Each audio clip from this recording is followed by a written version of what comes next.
Right now, if it started snowing outside, you'd glance at the window, turn up the heat, and go back to what you were doing.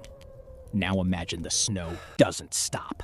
Not after a day, not after a week. Imagine it doesn't stop for 2 months.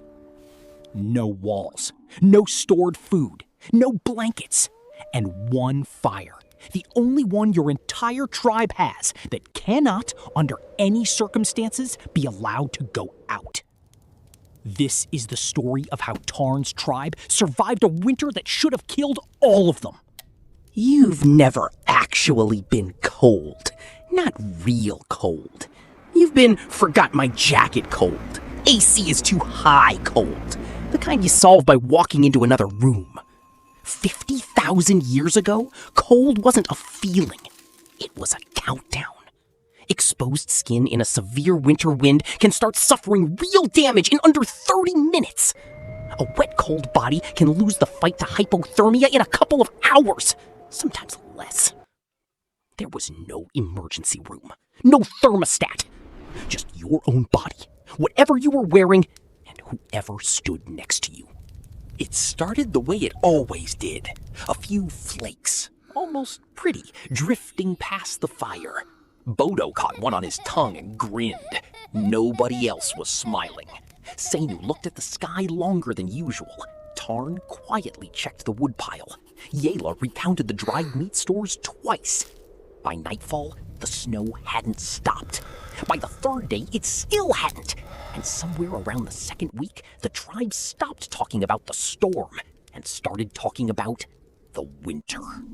Ancient humans didn't casually make fire every time they needed one. Once a fire was burning, keeping it alive was often easier and safer than restarting it from scratch in freezing, wet conditions. Which meant one job every night mattered more than almost anything else. Someone had to stay awake and feed it. That winter, the job mostly fell to Van. Hour after hour, night after night, adding exactly enough fuel to keep it breathing without burning through the woodpile too fast. One mistake, too little wood, one moment of dozing off, and 30 people would wake up to a dead fire in temperatures that don't forgive. This wasn't a chore. It was the single most important task in the entire camp. For a long time, Neanderthals lived through Ice Age winters in Europe, too. Research comparing ancient campsites shows something telling. Sites linked to early Homo sapiens contain remains of foxes, rabbits, and wolverines, animals whose fur resists frost buildup around a hood or collar. Neanderthal sites show far less evidence of this kind of fur use.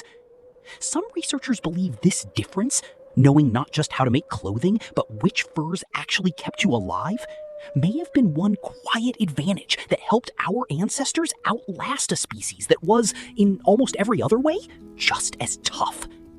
The tribe wrapped in layers, hide against skin, fur facing out, every gap stuffed with dried moss and grass. Not for style, for survival.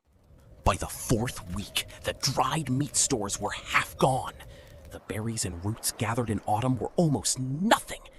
You've never had to make a food supply last through a season with no way to get more. Ancient humans dealt with this by planning months ahead.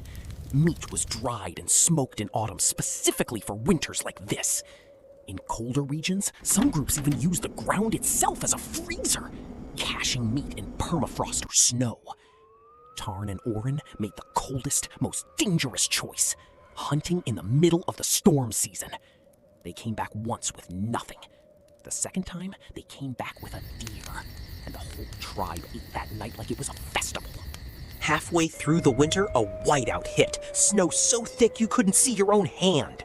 Orin didn't come back from checking the traps. Tarn went out after him anyway, rope-tied hide wrapped around his wrist and looped to a stake at camp, a lifeline so he couldn't get lost the same way. He found Orin 20 minutes later, disoriented, half frozen, sitting against a tree instead of moving. Tarn got him back to the fire. Nessa didn't let go of his hand for the rest of the night. This is what the whole winter actually came down to. Not one heroic moment, but 30 people doing unglamorous, repetitive work every single day for 2 straight months. feeding the fire, checking the food stores, mending torn hides, watching each other for the early signs of frostbite and hypothermia, numbness, confusion, slurred words, because catching it early was often the only thing that separated a close call from a tragedy. Nobody did this alone. It wasn't possible to survive a winter like this alone. Here's what should genuinely surprise you. At a site called Sungir in Russia, archaeologists found burials over 30,000 years old, with thousands of tiny ivory beads arranged in patterns that show exactly where sewn, fitted clothing once was. Real tailored garments, not just draped hides. That level of clothing technology doesn't happen by accident.